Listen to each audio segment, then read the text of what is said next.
Muito boa noite! Sejam todos bem-vindos, bem-vindas. Aqui é o canal Futebol e Outras Coisas. Aqui quem vos fala é Carlos Macário, falando de um remoto ponto aqui de Juiz de Fora, no estado das Minas Gerais. Galera! Ela começou, finalmente chegou. Copa do Mundo, sua linda! E, gente, hoje mais do que internacional devido à Copa do Mundo, eu estou fazendo uma conexão interestadual, porque hoje eu tenho a honra, a satisfação e o privilégio de dividir este vídeo tão especial sobre uma abertura de Copa com ele, o doutor Vair Macário, meu primo, meu irmão. Muita gente confunde a gente, pergunta se a gente é irmão. Cara, Vair, olha, é muito emocionante para mim dividir uma live com você, meu primo, meu irmão. Cara, que satisfação, primo. Obrigado pelo convite, por ter aceitado, viu? Fala, meu querido. Eu que agradeço e digo mais, as pessoas podem continuar confundindo sim, porque nós somos de fato irmãos, é isso aí, né? A gente divide várias coisas, então assim, para mim é uma honra, agradeço o convite e espero poder dividir um pouquinho aqui da nossa paixão pelo futebol, né? E comentar um pouquinho aqui desse primeiro dia de Copa do Mundo. Graças a Deus chegou a Copa do Mundo. Graças a Deus. Ô, primo, antes de mais nada, para quem ainda não conhece você, faça uma introdução sobre a sua vida, quando o futebol entrou na sua vida, o porquê de você gostar dessa coisa mágica que é o futebol. Conte um pouco para nós. Então, eu não sei bem ao certo quando isso começou, né? O que eu sei é que desde muito pequeno eu sempre gostei muito de futebol, de futebol, sempre assisti vários jogos, muito, mesmo eu não tendo um jogo do meu time, eu sempre gostei de assistir, sempre vi, sempre gostei de Copa do Mundo, sempre gostei de jogo da Série B. Então, assim, e eu me recordo de enquanto criança, eu sempre estar assistindo jogos com o meu avô, né, com o nosso avô, né? Então, e ele sempre, toda quarta-feira era sagrado, todo domingo, 4 horas da tarde era sagrado. Então, assim, isso foi entrando na minha vida e aí o videogame, e aí os jogos, e aí na escola, você jogando futebol, a gente acabou se apaixonando por isso e hoje não tem como viver sem futebol mais. Eu assisto Premier League, eu assisto League One, assisto Campeonato Brasileiro, Série B, jogo de rival, jogo de não rival. Então, assim, o esporte em si sempre fez parte da minha vida, mas o futebol sempre teve o meu coração e sempre vai ter, acho que até o resto da minha. Até o último suspiro dos meus dias. Ô, gente, duas coisas que eu queria deixar claro. Esse canal também é um pouco sobre as nossas vidas, né? Para quem não sabe, eu e o Vair fizemos uma troca de É cidade. verdade, é verdade. Eu tive a honra de nascer na cidade de Curitiba, numa gelada noite de sexta-feira, de 3 de julho de 1992, e o Vair nasceu aqui na nossa Juiz de Fora, Isso mesmo, isso né? mesmo. E nós fizemos essa troca. Nós Numa trocamos. noite, numa noite de calor do dia 25/12/1985. Primo, cada um nasce, né, num dia. Eu nasci no dia de São Tomé, você nasceu no dia 25. Cada um nasce de acordo com a sua estrela, né, primo? E uma outra Tá. coisa, para deixar bem clara, eu e o Vair fazemos um derby. Isso mesmo. Respeitosamente, eu corintiano, Vair Palmeirense, palestrino. palmeirense, palestrino, ó, Italinha aqui, ó. O maior palmeirense, literalmente, que eu conheço, com seus quase 2 metros de altura, o maior palmeirense que eu conheço. Mas, gente, apesar de tudo, não é porque é meu primo e meu irmão, não. Nós fazemos um clássico na maior qualidade, nunca discutimos, sempre ali no tom da brincadeira, da zoação, mas sempre com respeito. Eu respeito demais a Sociedade Esportiva Palmeiras. é um grande clube do futebol brasileiro. Não, e o interessante é que, para nós palmeirenses, o palmeirense em si, ele não encara o Corinthians como inimigo, né? Ele encara o Corinthians como um adversário. Já o Sim, São Paulo não, já o São Paulo não. O São Paulo, por uma questão histórica, o palmeirense encara o São Paulo como inimigo, né? Tem histórias diversas do passado, onde o Palmeiras estendeu a mão para ajudar o São Paulo, e aí depois o São Paulo apunhalou o Palmeiras pelas costas. E, então, assim, existem umas rixas, umas brigas, assim, políticas e sociais da época, que fazem o Corinthians ser o nosso adversário, principal rival, mas não inimigo. E o São Paulo, não. São Paulo, para nós, ali, palmeirenses, ali, é um time que a gente, assim, não há conexão, sabe? Não tem como dizer assim, é possível dar as mãos e fazer algo juntos? Não. O palmeirense nunca vai querer. Ele pode até querer fazer com o corintiano, mas com o São Paulino não vai fazer, não. tá ouvindo, Diegão? São Paulino, assíduo frequentador deste canal. Diegão, tá vendo? O São Paulo é o rival do Palmeiras, aí, tá vendo? É isso aí. Ah, são vizinhos de muro, né, primo? Vizinhos de Literalmente. muro, receberam, na verdade era um terreno só que foi dividido no meio, metade para o Palmeiras, metade para o São Paulo, né? Uma concessão da prefeitura. E aí tem várias histórias étnico-políticas que envolvem também os dois times, né? Teve uma época que o São Paulo estava para quebrar, o Palmeiras não somente prestou dinheiro, como jogadores, como o estádio ao São Paulo. E aí, quando o Palmeiras estava na Pindaíba, o São Paulo tentou tirar o Palestra Itália do Palmeiras. Então, assim, são várias situações assim do passado, más conversas que fizeram com que o São Paulo e o Palmeiras se afastassem um pouco, né? E aí, claro, também depois na era soberana do São Paulo também, que o São Paulo tripudiava muito em cima do Palmeiras, então, diferentemente do, De nós também, né?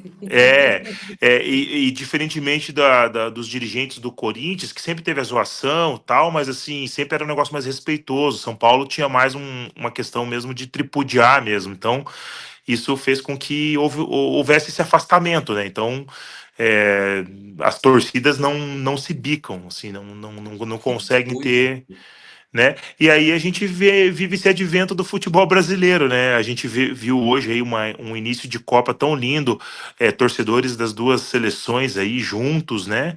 E infelizmente a gente caminha no Brasil todo para a torcida única em todos os jogos. Então vai chegar o Triste. momento que não vai ser só clássicos, né? Vai ser todos os jogos, vai ser torcida única. Então Sim. tá difícil, tá difícil.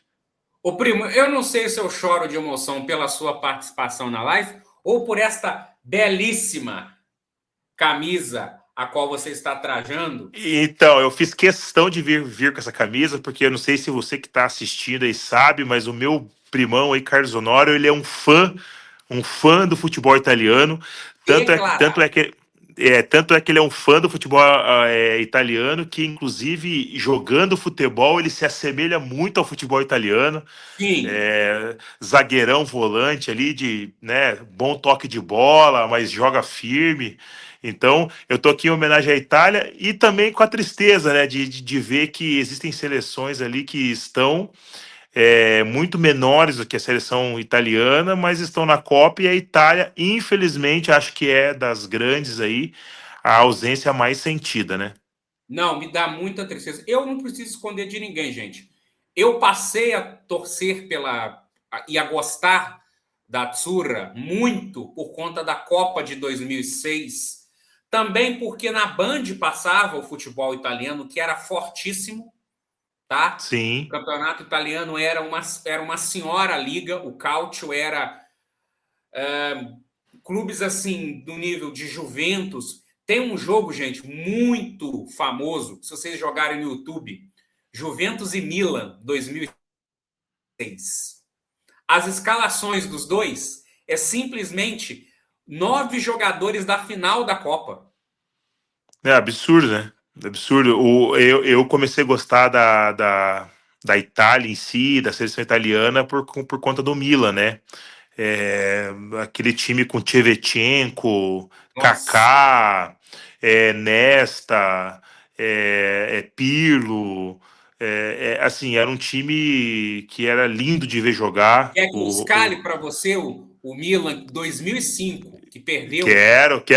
Aproveitando que você é o PVC das Alterosas, manda bala. o Dida, o Milan 2005, que perdeu a final para o Liverpool no Milagre de Istambul, era simplesmente Dida, Cafu, Nesta, Stan e Maldini, Nossa senhora, que Pirlo, zaga, hein? Pirlo, Gattuso, Seedorf, Kaká, Shevchenko e Crespo. Meu Deus. Imagina esse time. Você é louco. Você Esse é time louco! fez a proeza de abrir 3-0 no placar e tomaram empate e perderam os pênaltis por um Liverpool muito aquém.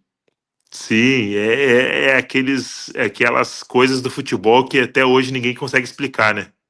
E essa derrota fez com que Paolo Maldini abrisse mão da seleção italiana. Ele não disputou a Copa de 2006 porque ele alegou que já não estava no mesmo nível que os demais e abriu mão para novos jogadores. Paolo E Maldini aí, tinha que ter sido e, campeão a- do mundo em 2006. e aí não foi campeão do mundo. Ficou para trás. Itália que chegou em 2006 desacreditada por conta de escândalos de manipulação de jogos. A Juventus foi rebaixada. A Itália, no famoso, né, tem um famoso ditado: a Itália foi.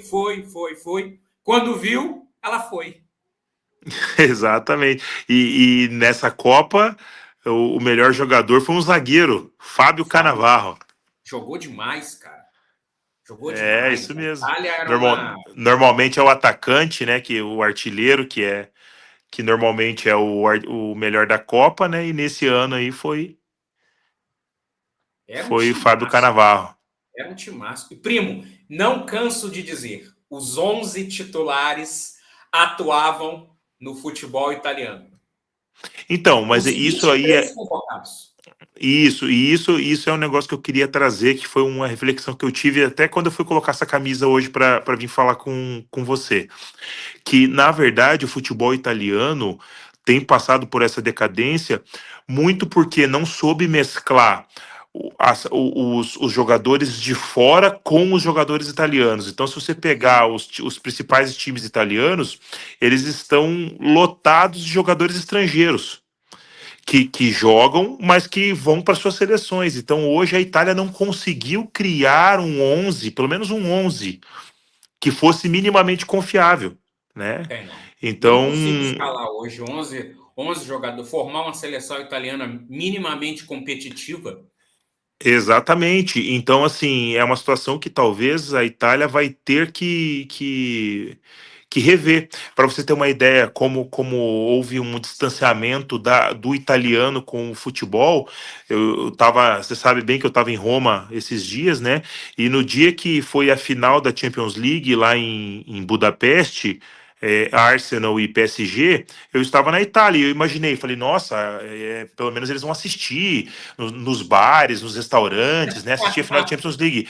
E isso não aconteceu. Eu andei o dia todo lá pela Itália e não tinha uma TV ligada. Então, assim, o que demonstra que o italiano, assim, meio que se distanciou um pouco do futebol, né? Sim, Perdeu um pouco essa vontade, essa gana do futebol. É evidente, claro, não era um time italiano que estava na final, eu sei disso, mas ainda assim eu imaginei que o italiano gostaria de assistir uma final, mas foi que o que eu percebi foi totalmente diferente, assim, um distanciamento, uma frieza do italiano com relação ao futebol. Então, isso, acho que depois de 2006, quando foram campeões, eu acho que eles meio que sentaram em cima desse título e vieram e chegaram até hoje, que para mim hoje é o fundo do poço para a Itália, né? É o fundo do sim, poço de você ver seleções como República Tcheca, como Coreia do Sul disputando a Copa do Mundo e a Itália,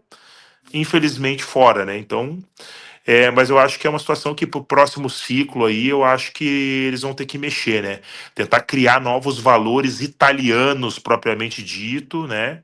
E tentar resgatar esse pessoal do passado aí, reunir os campeões de 2006, tentar criar um comitê, algo que possa colocar o futebol italiano no norte novamente, né? Sim, sim, primo. Eu tenho uma colega que faz parte do bolão da Copa, que ela chama Daisy. Por sinal, um abraço para ela. Ela é muito fã do Fábio Cannavaro. Ela era Sim, muito fã, e ela sempre comentava comigo, eu sou muito fã do futebol italiano. Claro, torço para o Brasil, óbvio. Gente, eu torço pelo Brasil, mas eu tenho uma simpatia muito grande pela Itália, por tudo, pela cultura. Nós temos muito de Itália em nós, né? com certeza. né? Mas, primo, depois dessa choradeira toda da minha Azzurra, vamos falar um pouquinho da nossa Copa, que foi Vamos, essa vamos falar de abertura? quem tá, vamos falar de quem tá na Copa, né? Com certeza. Primo, vamos lá então? Eu estava vendo uma coisa muito interessante. Muito interessante. Você sabia que a seleção mexicana é campeã de abertura de Copa do Mundo? Pois é, eu tô olhando esse slide até com surpresa, porque eu nunca tinha reparado nisso, mas que coisa interessante. Que Olha coisa só, interessante. inclusive, não só a abertura, como o primeiro jogo de uma Copa do Mundo, a seleção mexicana participou, perdendo de 4-1 da França. Sim. Aí, olha só, na Copa do Mundo de 50, realizada aqui no Brasil, na estreia 4-0 para nós, 54, 5-0 contra o México. Meu Olha Deus. só, o México embalou 4 aberturas seguidas de Mundial. Sim, Eu sim, coloco um asterisco em 62, 58, México 1-1 com o País de Gales. Fez um jogo duríssimo contra o Brasil em 58. sim. 62, primo, eu coloquei um asterisco porque houve 4 jogos simultâneos de abertura de Copa. No mesmo horário, ocorreram 4 jogos de aberturas. Um Uhum, deles, a seleção mexicana. sim. Novamente cruzando a gente com o Brasil. 2-0. Aham. 1970, o México. Aí aqui eu acho que já entra o critério da anfitriã abrir a Copa, né? Acho que sim, aham. México e União Soviética 0-0. E essa aqui, dessas primeiras 6 aqui, não assisti nenhuma, não era vivo, nem você, nem eu, nem você. Exatamente. Em 2010, essa aí eu me lembro muito bem, na África do Sul, 1-1. Você lembra quem fez os gols desse jogo? Não, não, nem. Deixa eu chutar pelo México. Deixa eu pensar. Se eu Quem que falar a poderia ser? posição, se eu falar a posição que ele joga, você vai matar. Chicharito Hernandes. Não, não. Errei? A África do Sul abriu o placar com Tchabalala Tchabalala. Aham. e o México empata com o intrépido e interminável zagueiro Rafa Marques. Nossa, Rafa Marques, olha só. Grande ídolo do Barcelona. Jogava muito, fez uma senhora dupla de zaga com Carles Puyol, Exatamente. né? E primo, hoje, 2026, no Estádio Azteca, para 80.824 presentes, Estádio Azteca que hoje recebeu o seu 20º jogo de Copa do Mundo, maior Olha só. estádio a receber jogos em Copa. O México, pela primeira vez em 8 tentativas, inaugurou uma Copa vencendo. Olha que interessante, hein? Que interessante, hein? Depois de 8. Que 8 legal. porque E que energia bonita que foi, né? Que jogo bonito, né? Não digo tecnicamente, mas a festa em si, né, do povo mexicano é impressionante. primo, eu não sei você, para mim, tirando o Maracanã, eu acho o Estádio Azteca o estádio mais emblemático do mundo. Sem dúvida. Sem dúvida. Agora ele foi um pouco modernizado, né? Mas sem dúvida nenhuma é um estádio emblemático, né? Um estádio místico, né? É, conversei com o Dan no outro vídeo, cara, para mim, primo, a final dessa Copa tinha que ser ou no Rose Bowl, que foi a final de 94, ou no Azteca. Sim. Eles quiseram privilegiar a cidade de Nova York, né? E levaram para New Jersey, né? Para dizer, já privilegiamos uma cidade, um estado, agora a gente vai privilegiar outro, né? Você É esteve lá nesse o, estádio, não teve? eu não entrei nele, mas eu passei na frente, andei na frente dele, um estádio gigantesco, assim, ele tá um pouco afastado do centro em si, então, mas assim, eles programaram toda a questão de metrô para chegar próximo do estádio, mas não chega tão próximo do estádio assim, então, ainda assim, você vai ter que andar ali cerca de quase 1 quilômetro ainda para chegar no estádio, né? Do momento que desce da estação de metrô. E a única forma de chegar é essa, de carro é praticamente impossível, ou se você chegar, sei lá, 10 horas antes do jogo. Mas assim, um estádio muito imponente, de fora muito moderno, Uhum. assim, outro mundo mesmo. Não, então estamos bem representados, então, para Não, uma final. estamos bem representados. Me parece ser um estádio assim top, top, top. Não sei o que vai ser feito dele depois, né, da Não, Copa. Não sei para que não é ele o vai ser estádio da utilizado. NFL? Então, na verdade, ele foi construído agora como um novo estádio, né? Eu não sei se ele vai ser utilizado para a NFL agora. Enfim, provavelmente vai, né? Porque acho que é mais fácil para eles, né? Até para Com o futebol certeza. americano também, né? Que seja universitário, né, primo? Exatamente, exatamente. Mas então, primo, vamos lá então, como foi o jogo? Olha aqui na telinha. Olha aqui na telinha. Olha só como que começa, como foi o jogo. Olha só. O México, primo, uma coisa que me destacou muito dessa escalação. Muitos jogadores ao qual eu infelizmente posso falar e peço desculpa a vocês, não conheço. Sim, Para ser sincero, eu conheço só dois jogadores desses 11 que inauguraram o jogo, o Jimenez e o Quinones. sim, são as estrelas do time, né? Primo, mas uma coisa que me chamou muito a atenção. Você sabe quantos desses jogadores atua na Liga Mexicana? Desse time aí que Não, começou o jogo? não tenho nem ideia. 6 jogadores. O goleiro Aham, Do Chivas Guadalajara, o goleiro Rangel, o Alvarado, o ponta, sim, o Gutierrez no meio, 3 jogadores uhum, do Chivas. Do sim. América, do América, time mais tradicional lá do México, que inclusive agora o André Jardine foi demitido, né? Isso, time de Rafael Veiga. Para quem não sabe, Rafael Veiga está no América do México. O Reyes é lateral do América do México. O Aham, Lira, o Lira, o volante aqui, o Lira é jogador do Cruz Azul. E o Gadiardo, lateral esquerdo, joga no Toluca. olha só. O resto, todos os outros jogam fora. Sim, todo jogo. Mas é o. Jogam ou na Rússia ou na Itália. Aham. Na verdade, os jogadores mexicanos, eles. Eu posso estar equivocado, mas eles não conseguem chegar na prateleira A do futebol internacional, né? Eles sempre vão para um campeonato mais. Como eu posso dizer?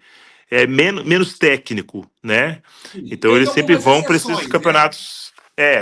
Com raras exceções, né? Giovanni dos Santos e por aí vai. Chicharito Titiarito, jogou no jogou no meu Manchester United. United, isso mesmo. Carlos Vela, que atuou no Arsenal. Carlos Vela, isso mesmo. Pouquíssimos. Mas, primo, do É. jogo, o que você achou? Então, assim, achei que deu a lógica, tá? Eu não poderia esperar que a África do Sul pudesse minimamente confrontar a seleção mexicana. Muito embora a seleção do México não é uma seleção assim que encante, tá? Sendo bem sincero para você, assim, não me parece ser uma seleção que vai muito longe nessa Copa. Ela tem sérios problemas defensivos, né? Muito embora o capitão hoje foi expulso, né? Até depois a gente vai falar da arbitragem, mas é, a seleção ela tem sérios problemas defensivos e quando pegar uma seleção minimamente organizada, ela terá problemas, né? Sim, O Raul Jimenez é um centroavante bom tecnicamente, faz os seus gols, né? Tem a sua parcela de bom futebol, mas assim, eu acho que é muito pouco para uma seleção. Eu acho que em outros anos a seleção do México chegou com mais cancha, ao meu ver. com E a, certeza. sele- e a seleção da África do Sul é uma seleção franco-atiradora, né? É, não tem assim nomes de grande potencial assim. Eu não O conheço nenhum futebol jogador eu da África também do Sul. não. O futebol na África do Sul é algo ainda não prioritário, né? Então, assim, no país o futebol é meio que a terceira ou quarta modalidade, né? Sim. Mas é uma questão que devagar e sempre a África do Sul provavelmente no futuro aí vai trazer boas seleções. Por quê? Porque o continente africano tem passado por esse êxodo, né? Os jogadores africanos têm ido para a Europa, aprendido e trazido isso para o continente africano. Então, eu acredito que como Senegal, que como Costa do Marfim, que como até o próprio Camarões, que não está na Copa agora, mas sempre foi uma seleção mais complicadinha de se enfrentar, e o Brasil já passou várias vezes jogando com o Camarões. Eu acho que a África do Sul, num futuro, se tiver um projeto bom, pode ser que entregue algo, mas acho que na Copa do Mundo aqui não passa da primeira fase, infelizmente, ou se passar, vai passar ali na Cruz das Almas ali. É, se for em segundo, vai ser em terceiro, melhor, mas eu acho difícil, mesmo assim, acho difícil. Ah, não, primo, eu acho muito fraca a seleção da África do Sul. Eu acho que é a É, primeira vez que eles retornam ao Mundial, né?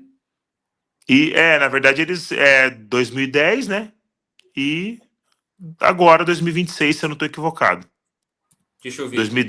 2010 porque foram o país sede, né? É. Eu só. Realmente, eu acho que depois de 2010, eu não recordo. Eu É, sei que aqui pro 2010. Brasil. 2010. Eu sei que no Brasil eles não vieram. Depois foi a Sim. Copa da Rússia, né? Sim. Aí o Catar e aí agora Estados Unidos. Nossa, cara. Muito tempo distante de uma Copa. Muito É, tempo distante de é, uma Copa. exatamente. E aí e ainda assim chegou bem mal preparado, né? Sim. Bem cru, assim, não tem boas jogadas, não tem triangulação, não tem nenhum jogador de grande destaque que você possa falar assim, esse jogador pode fazer algo diferente. Hoje a gente viu, na verdade, que o México, e aí por isso que eu falei que a seleção mexicana poderia ser muito melhor do que é, a seleção do México não teve grandes problemas para fazer dois gols na África, mas contra um time muito fraco jogou medianamente. Então, isso faz com que a baliza ali do México ali, né, se você for analisar com uma seleção um pouco mais complexa aí no futuro, ela a chance de ter problemas é grande, né? O primo, eu acho esse grupo A um grupo muito interessante, tá? É um grupo, Acho é mesmo. um, Você sabe por quê? É um grupo que não tem favoritos. Honesto, sinceramente, eu não cravo um favorito, não. Talvez é, é, ali a República Tcheca em terceiro, né? a República Tcheca se classificou para a Copa do Mundo tirando os seus adversários nos pênaltis, né? Nos pênaltis, sim. Uma seleção que se defende muito bem, mas ó, em compensação não tem ataque nenhum.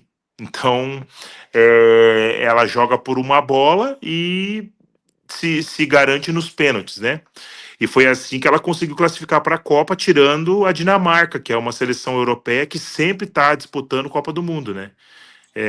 A Dinamarca sempre está e ficou no caminho, né? O primo, não querendo ser saudosista, a República Tcheca em 2006, que eu acho que foi a última vez que ela disputou uma Copa, ela tinha simplesmente no seu time Peter Cech, o Grande Faluz, goleiro. que era um bom zagueiro, jogou no Atlético de Madrid. Tinha um tal de Pavel Nedved, É, que craque, jogava craque. muita bola. Tinha Cabeludinho, loiro. Tomás Rossi, que jogou no Arsenal. Tinha um centroavante de 2,2 metros de altura chamado Jan Koller, que a galera Ian do videogame Kohler. amava ele no videogame, porque gol Eu de cabeça. adorava ele. É, Ian Ah, Kohler. para você ver, primo, como que. E aí você começa a perceber também a decadência, né? Porque você não vê esses bons valores mais, né?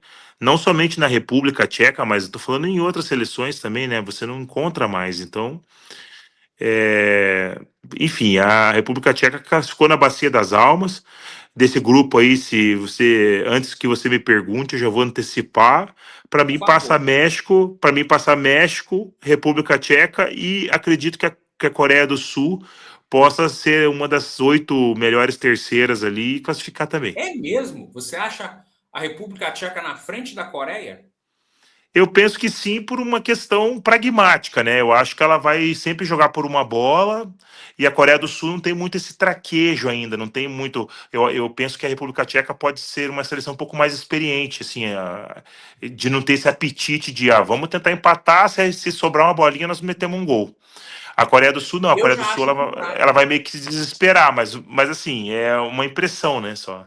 Eu já acho o contrário. Eu acho que o México passa em primeiro, a Coreia do Sul em segundo, mas ali México e Coreia do Sul é um jogo bem interessante para ser assistido.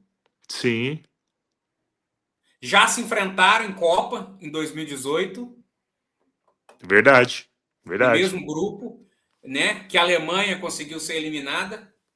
Um grupo com México, Coreia do Sul, Alemanha e Suécia. Então, por isso que eu falo pra você, Copa do Mundo é um negócio muito louco e essa Copa do Mundo vai ser ainda mais louca. Vai ter times tipo Curaçao que podem surpreender e passar para a próxima fase. Pode ter uma seleção aí tricampeão mundial, bicampeão mundial que fique pelo caminho. Não, eu não vou esconder de você não. Cabo Verde, que é do tamanho de Juiz de Fora, Cabo Verde não é pior seleção do que a Arábia Saudita. Então, Porque exatamente. E ela, a mesma Arábia que ganhou o primeiro jogo da Argentina na Copa passada. ela tende a perder para Espanha e Uruguai.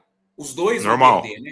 normal, é. Agora, Cabo Verde e Arábia Saudita, eu não sei.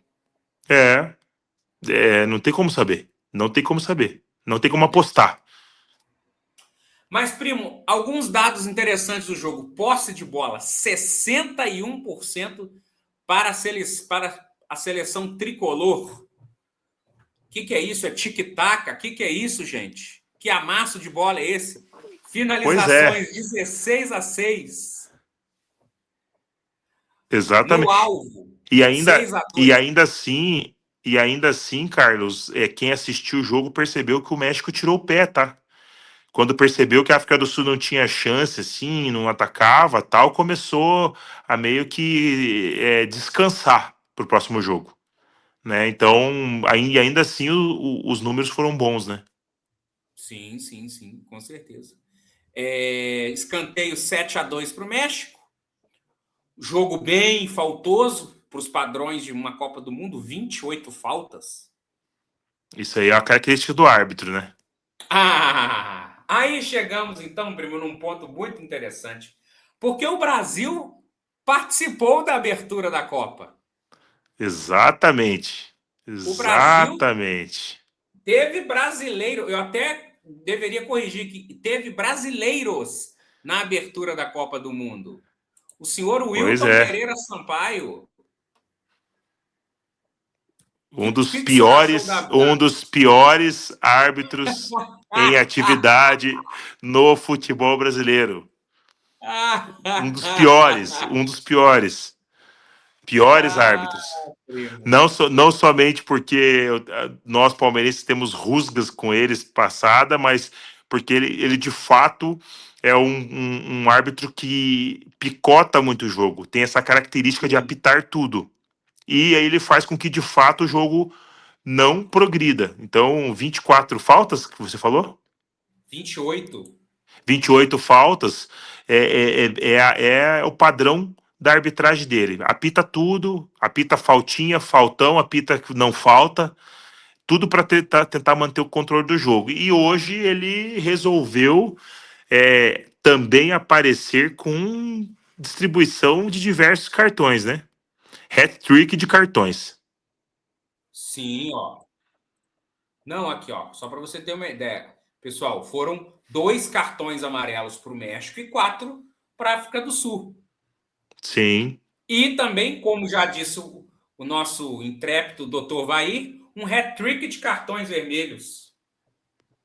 exatamente, um hat-trick de Primo, cartões só para não vermelhos. deixar de não citar, foi o Wilton Pereira Sampaio apitou junto com Bruno Pires e Bruno Bosquilha. Foi o trio brasileiro na abertura da Copa. Sim, trio FIFA, né? Que a gente sabe que são FIFA, mas os bandeiras aparentemente muito bem, mas o Wilton Pereira Sampaio tem essa característica. É um Sim, árbitro que procura sempre picotar o jogo. Ele não gosta do jogo muito acelerado, né? Então é uma uhum, característica do árbitro. Tem gente que gosta, eu particularmente não gosto, né?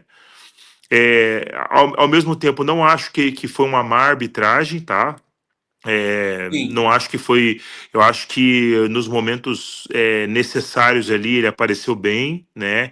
Foi convicto, principalmente no primeiro cartão vermelho ali, onde ele entendeu que havia uma chance, né, clara de gol e seria o último defensor, né? Então, assim, não foi ruim. Mas, ao mesmo tempo, tem essa questão de que o jogo não flui muito quando ele é o árbitro apitante, apitador.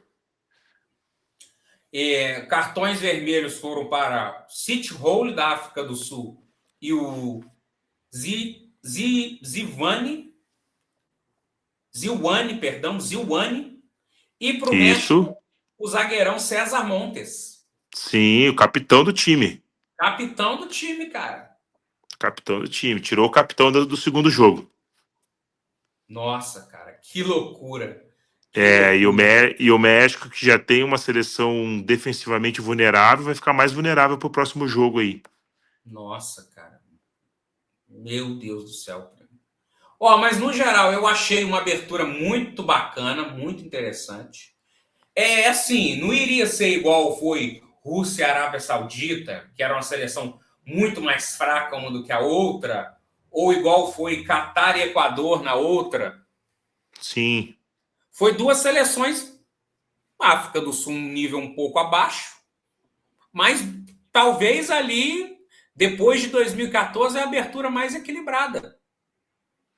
Pois é, assim, não foi aquela abertura dos deuses, mas também não foi nada muito ruim, né? Então, acho que Uhum. dentro do padrão de um primeiro jogo, com nervosismo, com toda a espera, com todas as situações, eu acho que está dentro do escopo aí do jogo. Quinta-feira, a seleção do nosso querido Javier Aguirre, que, por sinal, comanda o México pela terceira vez em Copas do Mundo, viu? Como que aí a gente entende por que o futebol mexicano não consegue, porque não consegue renovar, né? Não consegue ter bons valores mexicanos, né? Treinadores? Nacionais, treinadores. Não conheço É, nenhum. eu também não conheço assim. Aqui no futebol Tanto que brasileiro o André a gente pega Jardine, muito português, né? A gente pega muito português, muito argentino, mas mexicano, aqui no Brasil, só Juan Carlos Osório, o rei Juan do Carlos Osório, papelzinho. Diegão, rei do Diegão, papelzinho. Diegão morria de amores por ele no São Paulo. Adorava. Ele conseguiu a proeza de ser demitido no Remo.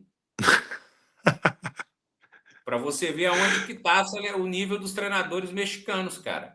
Exatamente. E aí o futebol mexicano sempre vai buscar treinadores fora, né? Então, eles não conseguem renovar, né? Não conseguem. Mas enfim, a seleção do México é uma seleção tradicional, uma seleção que sempre está na Copa do Mundo, né? Sempre está disputando, particularmente com o Brasil, sempre deu bons embates, né? Se eu não estou equivocado, Carlos, você é mais expert nisso. Já perdemos uma final de Olimpíada ou de Copa das Confederações para o México? Perdemos as duas. Em As duas, 1900, né? em 1999, um estádio Azteca com 116 mil pessoas. Isso mesmo. Em 1999, Perdemos. em 1999 com a seleção brasileira no auge. Sim, mas naquela Copa das Confederações, o Pofechou escalou uma seleção alternativa, que chefe. Alternativa, né? O ataque Alternativa, né? tinha Rony, o Rony faz um gol. Aham. Mas você sabe quem é um dos autores desses 4 gols? Guautemoc Blanco, Nossa, esse aí é atacante histórico. Quem era o goleiro histórico. desse dia? O Shoa. Não, não, não, Não. não, não. Jorge Campos. Jorge Campos, é verdade, Jorge Famoso, Campos. É. Ele famoso jogou de goleiro. 1,40 m de altura e pegava todas as bolas por cima. Famoso goleiro com as camisas do Faustão. Isso mesmo, isso mesmo. Nossa. E a Olimpíada de 2012. 2012, né? É o que vinha na minha Perdemos, memória mesmo. perdemos uma Olimpíada para o México, que depois, primo, os mexicanos vinham aqui na Copa de 2014 e cantavam para a gente. Oribe Peralta. A gente é obrigado a ouvir umas coisas assim. Meu Deus do céu, fuja para as Oribe colinas. Peralta. Cê é louco, tá maluco. Primo. Ô, primo, mas eu vou falar uma coisa para você. A Copa do Mundo não termina com essa abertura. Hoje, às 11 da noite, eu acho que você vai ficar ligadão, acordadão para assistir o grande jogo entre Coreia do Sul e Tchequia, porque não é mais Estou, república. estou empolgadíssimo para esse jogo. Primo, mas eu vou Ai, te ai, falar, ai. vale a pena pela Coreia do Sul, porque a Coreia do Sul joga um futebol ofensivo. Pois não, é algo de se assistir, sim, vale a pena. Copa do Mundo tem que assistir todos os jogos que você menos espera são os que mais te trazem emoção. Pois é, cara, a Coreia do Sul tem 4 jogadores que eu destaco. O zagueirão lá do Bayern, né, o Min-jae, Kim Sim, Min-jae, zagueiraço do Bayern de Munique. O Jae-sung, que joga no Mainz, da Alemanha, camisa 10, rápido, bom de bola. Eles têm, no atual bicampeão europeu, um representante. O PSG tem um coreano, Kung Hin. Kung Hee. Lin Kung-hee. E, para não deixar de ser, o México tem o Raul Jiménez, né? Atacante experientíssimo, que hoje, por sinal, inclusive, primo, eu não sei se você sabe, mas o Raul Jiménez, com 35 anos, marcou o seu primeiro gol em Copas do Mundo. Olha só que interessante, hein? Deve ser a terceira Copa dele do mundo. Terceira ou quarta. O primeiro gol.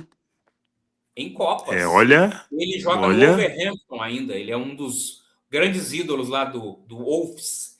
Mas para mim, cara, o craque do jogo é esse aqui, ó, esse 17 aqui, ó.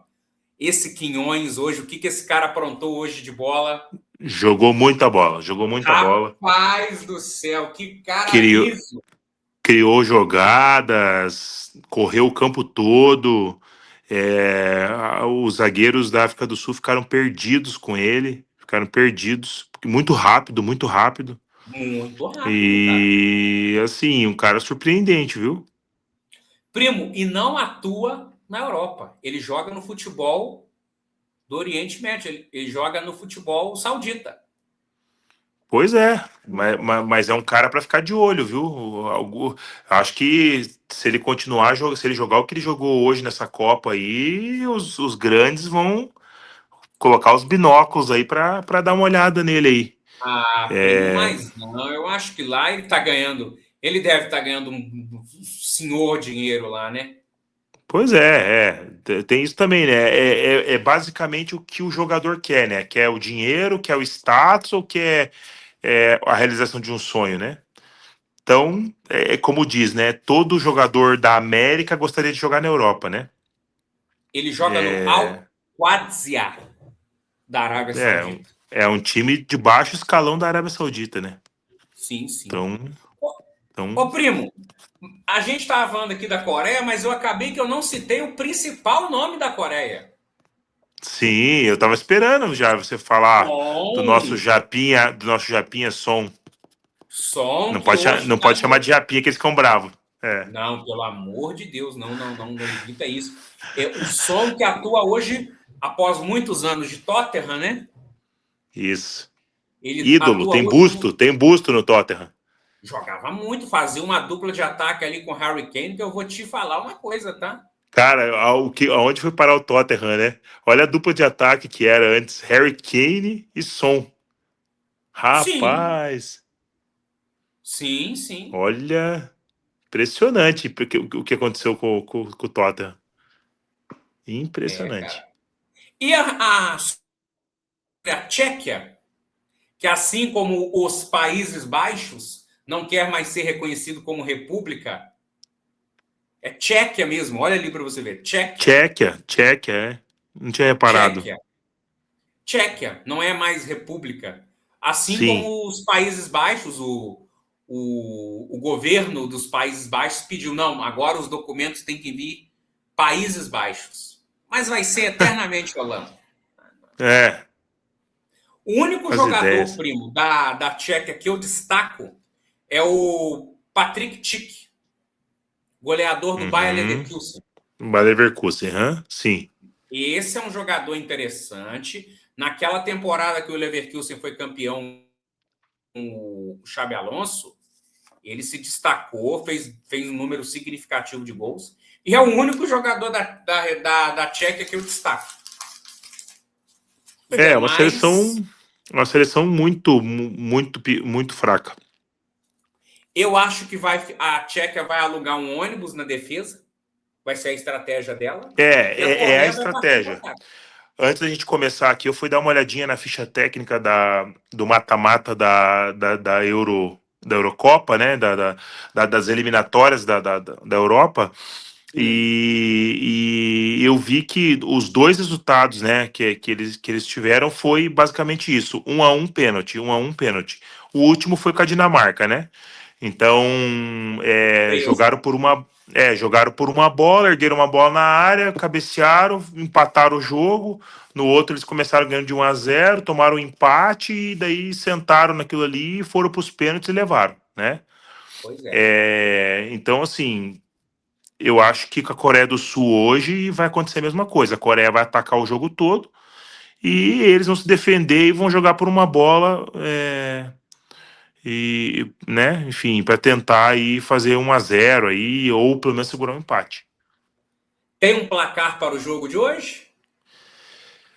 Olha, considerando eu tô analisando as outras que ficaram ali, viu? Eu tenho a sensação que esse jogo de hoje aí vai ser 0-0. Sério?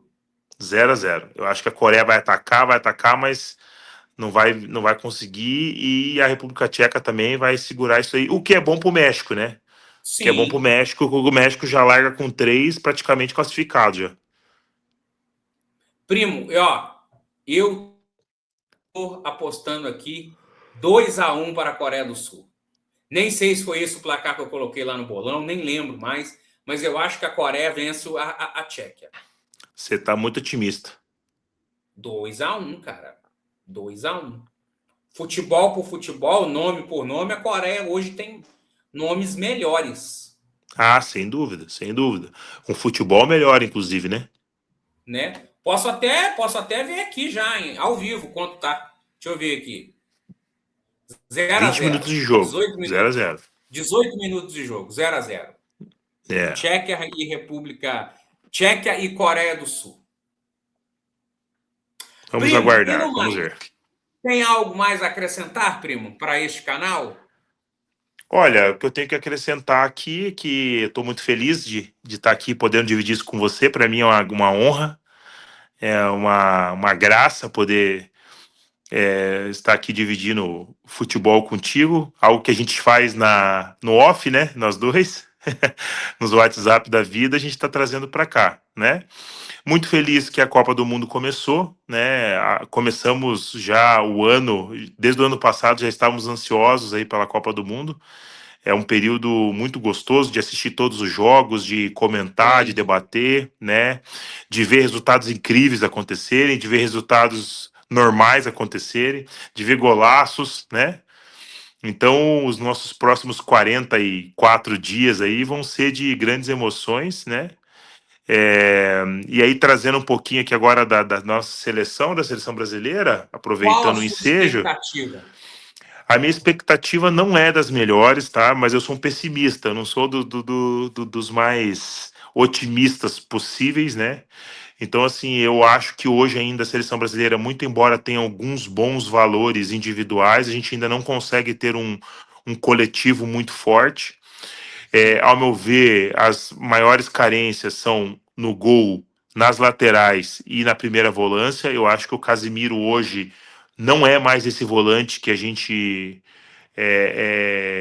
precisa, né?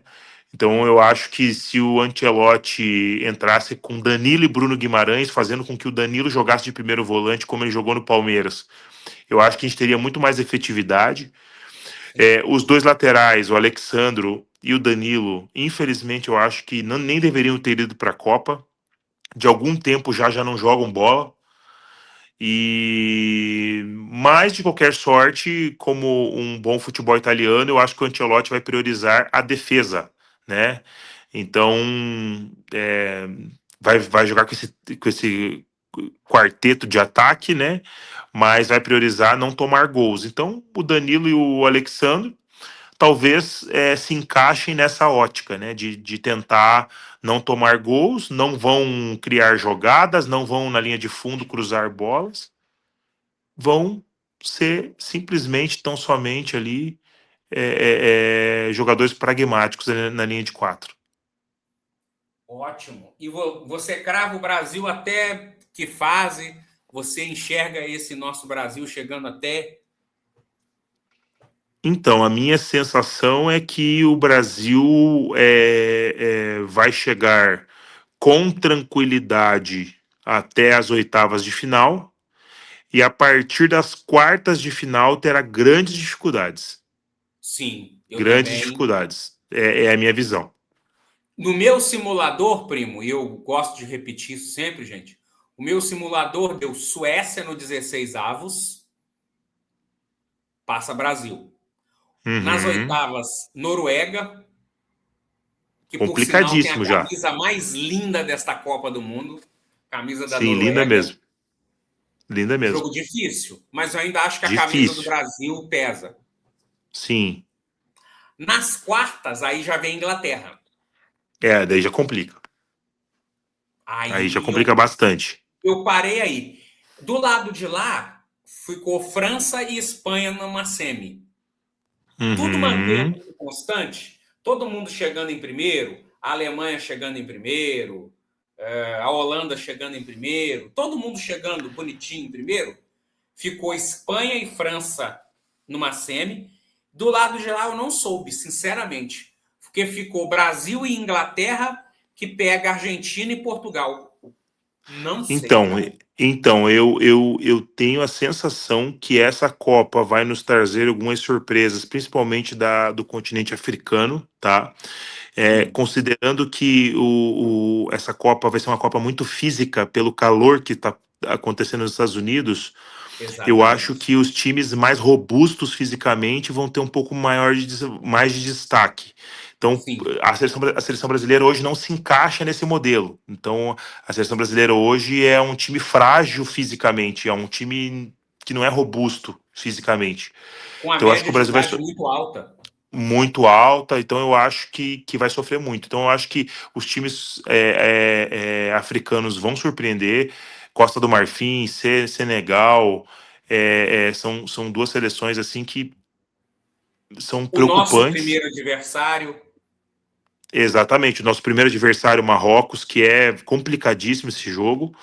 E eu acho que, ao meu ver, muito embora no teu simulador aí você crave que as favoritas chegarão em primeiro, eu chuto duas ou três zebras que vão acontecer, tá? Nossa, É, que vão embaralhar toda a questão aí nesse mata-mata. Então, ótimo. eu chuto aí que duas ou três seleções, inclusive a seleção brasileira, se não jogar bem contra Marrocos, pode se complicar e pode ficar em segundo ou até terceira, né? Só que é aquele negócio, né? É um negócio, o futebol é um negócio muito louco. Vou dar um exemplo para você sobre a Libertadores, né? Sim, Libertadores, normalmente o Palmeiras é o número um, sempre passa em primeiro geral e sempre funciona bem. Só que nos últimos anos o Palmeiras sempre teve cruzamentos ruins passando em primeiro, né? Cruzamentos complicados, né? E aí esse Boca ano que o Palmeiras Juniors. Boca Juniors, River Plate, o próprio Flamengo, já jogou com Cruzeiro, enfim, com Internacional.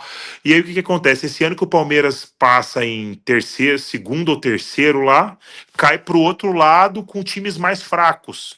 Enquanto o Flamengo, que é o 0-1 junto com o Corinthians, cai numa faixa etária de times difíceis, né, considerados difíceis. Então, Sim, essa questão de ser primeiro é muito relativa, depende muito de como vai ser a configuração toda, entendeu?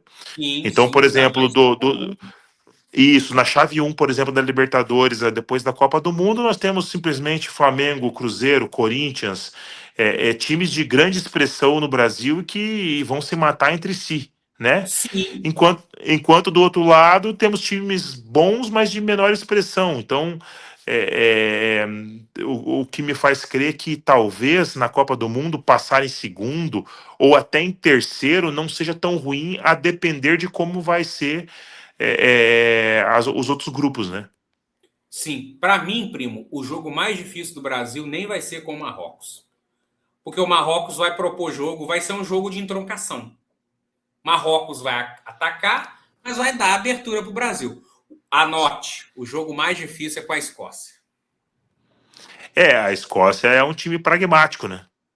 Vai ficar um ônibus na defesa, vai ser aquele Exatamente. desespero e tome atacante e bola aérea, porque a Escócia vai jogar para isso. Com certeza. É a minha visão também. E sem o Bill Gilmore, foi cortado por lesão, cara, acabou. É jogar por uma É, bola. é. Vai ter. Vai sucumbir. Eu acho que o Brasil tem a obrigação de passar em primeiro lugar nesse grupo, tá? Não, com toda certeza. Mas assim, a gente vai depender muito de outros grupos. Tem outros grupos mais complexos ali que não dá muito para saber, Sim. entendeu? É um negócio que vai ficar Por meio exemplo, solto. o grupo da Holanda, Holanda, Japão, Suécia e Tunísia. Por exemplo, é uma possibilidade a gente pegar a Holanda passar em primeiro e pegar a Holanda, é, Jogo passar duro. em, passar em segundo e pegar o Japão. Nós já perdemos para o Japão aí há menos de 8 meses atrás. Aí nós perdemos para o Japão. O Com Japão não é mais certeza. aquela seleção amadora que era de outrora, O Japão melhorou né? muito o seu futebol. Exatamente. Então assim, claro, a gente está fazendo conjectura aqui, né? Mas a minha visão sobre a seleção brasileira é essa. Acho que teremos muitas dificuldades para passar das quartas para a semifinal. Teremos muitas dificuldades, vai ser assim muito difícil e inclusive a gente tem que ultrapassar isso, né? Porque desde 2014 a gente está caindo sempre nas quartas, né? Sim. Então, Para seleções é, medianas. para seleções medianas e na última Copa com resquício de crueldade, né? Então, é, vamos aguardar. Eu acho que o Ancelotti, com a ideia que ele tem hoje, a seleção infelizmente vai ter muitas dificuldades. Foi um ciclo muito mal feito, né, primo? Se o Ancelotti chega em 2022 e consegue fazer um ciclo completo, ele talvez conseguiria armar um time. Pois eu acho que talvez a CBF já até reconheceu isso, por isso renovou o contrato dele, né? Eu Então tenho já muita esperança entendeu. para 30. Tenho muita esperança para É, 2030. é. Então, assim, já quer dar um ciclo completo para ele, né? Então, assim, como diz, eu acho que a própria nação brasileira já tem essa visão, que a seleção brasileira hoje é um time de quartas de final, né? Um time que vai bater no teto nas quartas de final. Agora, futebol não é uma ciência exata, né? Historicamente, a seleção brasileira, todas as vezes que chegou muito mal na Copa do Mundo, foi campeã. É. Então, tem times que se reinventam no meio da competição, competição de tiro curto, um atrativo para a seleção brasileira, Sim, diferentemente de algumas outras seleções. Todos os principais jogadores da seleção brasileira estão descansando há quase 30 dias. Os seus times perderam e não disputaram as finais sim. das principais competições. Então, principalmente os do Real Madrid, do Barcelona, então, assim, eles estão descansados. A seleção brasileira não está chegando para essa Copa com jogadores extenuados, exceto a dupla de zaga. Né? A dupla de zaga jogou até o último jogo Sim. agora, né? E etc e tal. Mas, tirando a dupla de zaga, todos os outros do time titular, por exemplo, estão com o tanque cheio, né? Como que você armaria o time para sábado? Olha, para sábado, eu, eu não. Eu sei que o Ancelotti vai priorizar o Casimiro como uma referência técnica, etc e tal. Eu não colocaria o Casimiro, tá? Na lateral esquerda eu ia de Douglas Santos, não ia de Alexandro. O Sim. Alexandro, nos últimos tempos, não tem feito bons jogos, mas ele tá priorizando a experiência, primeiro jogo de Copa, nervosismo. De repente, colocar o Douglas Santos numa dessa pode ser uma furada, então é um pouco mais aceitável, né? A dupla de zaga não tem muito o que dizer, né? A lateral direita é o que sobrou. O que faremos? Não tem, não temos o que fazer, né? Exceto se mudar o esquema para três zagueiros. Então, Ou não temos muito o que improvisar o fazer. Ibañez. Ou improvisar o Ibañez, né? Que é uma possibilidade. Ô, Aí primo, no se meio, você ali em 2000 falasse para você que em 25 anos nós teríamos um jogador chamado Ibañez na seleção, o que você falaria? ia chamar você de louco, alucinado. Vai ter um argentino jogando. Cara, para mim é um argentino, com todo respeito ao Ibañez, que é um Pois ótimo é, jogador. pois Cara, é, Ibañez. exatamente. Não tem lógica, né? E aí o meio de campo ali eu faria ou o trio de volantes, aí Danilo, Casimiro, já que ele não quer abrir mão dos cinco, e o Bruno Guimarães, ou o que ele vai fazer mesmo, que eu acho que é Casimiro, Bruno Guimarães e Paquetá, né? Sim, E aí na frente não tem muito como fugir. Exceto que eu jogaria com o Endrick de centroavante, tá? sim, para mim Eu jogaria também. com o Henrique de centroavante. Mas ele não vai fazer isso. Então ele vai fazer um trio, né, de jogadores leves e vai tentar envolver a seleção do Marrocos. O grande problema para mim é que eu tenho a sensação que essa seleção não vai ter profundidade. Ela vai ter dificuldade de penetração justamente porque não tem o definidor, não tem a referência, não tem o cara ali na frente para fazer pelo menos essa parede ou fazer essa jogada. Mas pode ser que dê certo, né? Então eu jogaria com Endrick, Rafinha e Vinícius Júnior, seria meu trio de ataque, né? O Endrick não jogando propriamente de 9, porque no Palmeiras ele não deu certo jogando de 9. O Endrick ele funciona muito bem quando ele pega aquela bola atrás da zaga, ali na entrelinhas entre o volante adversário e a zaga, e ele pega puxando essa bola para o meio. É aí que ele se destaca, porque ele tem um arranque muito forte. Ele jogando espetado no meio dos dois zagueiros, ele não funciona. Por quê? Porque ele não tem o cacuete do pivô. Ele não tem a parede, etc e tal. Ele gosta sempre de jogar de frente pro gol, fazer jogadas de frente pro gol. Então, ao meu ver, o Ancelotti deveria fazer um esquema onde o Rafinha vem para dentro, então o Rafinha na esquerda puxa para dentro e o Endrick vai no corredor. Quando o Endrick puxar para dentro, o Rafinha vai no corredor, criar um mecanismo Sim, dessa forma, sabe? de Mas eu acho rotatividade. que mas eu acho que isso não vai acontecer. Eu acho que ele vai com o trio leve de ataque ali, pelo menos inicialmente. E aí, se a coisa complicar e faltar profundidade, acho que ele vem com o Hendrick e com o Igor Thiago depois. Sim. Primo, então é isso, cara. Cara, mais uma vez, primo, muito obrigado por ter aceitado participar deste nobre canal. Ter você aqui é uma referência. Você é meu ídolo, não só Digo como mesmo. comentarista de futebol, você é uma referência para mim como ser humano. Muito obrigado por você existir e por você aceitar esse convite. E está feito o convite para você participar de uma live pós-jogo.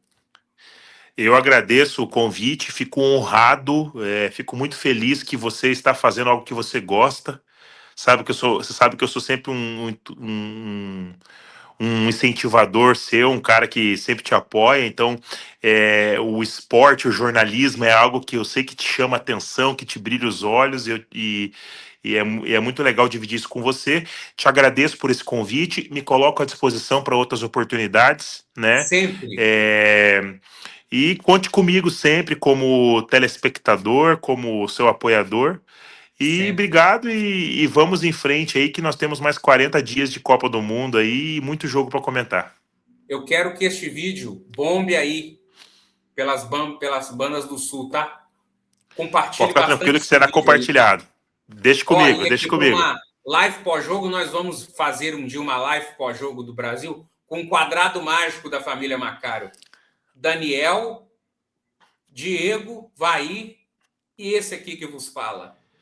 Vai ser top, vai ser top. Você não pode perder. Essa aí vai ser top, porque daí a gente mistura futebol brasileiro, rivalidade, Rivalidade, futebol do Rio de Janeiro versus futebol de São Paulo. É, com é isso aí. certeza. Não, tem dois clássicos. Aliás, tem um monte de clássico ali, né? Tem o Palmeiras e um Botafogo, um Corinthians e Palmeiras, um Palmeiras e Flamengo, um Corinthians e Exatamente. Flamengo. É É, cara. rivalidade pura, rivalidade pura. Não, o doutor Diego já está convocado para este canal e ele já disse que vai participar. Estou convocando Não, ele ao vivo. Doutor com Diego, queremos certeza, com você aqui ao certeza. vivo. Queremos aqui, Diego, você falando sobre arbitragem aqui, ó, sobre o benefício do Flamengo, sobre o scout de árbitros, é isso que nós queremos. As suas propostas para ser presidente do É, Flamengo. queremos que você explique o que é scout de árbitros. Nós queremos entender o que é isso, entendeu? Galera do canal, anotem isso. Nós temos aqui na nossa família um membro que possivelmente um dia vai ser presidente do Flamengo. Anotem isso, hein? Depois me Exatamente, cobrem. Galera, exatamente. e no mais é isso então, gente. Pessoal, muito obrigado pela audiência. Mais uma vez, o número de inscritos do canal só vem crescendo. Galera, inscritos no canal que quiserem participar, comentem aqui embaixo, participa ao vivo aqui. É uma maravilha poder trocar ideia com vocês. E no mais é isso, gente. Eu me despeço daqui. Primo, muito obrigado mais uma vez. Forte abraço. Forte abraço. Cuidem-se todos e tchau! Tamo junto.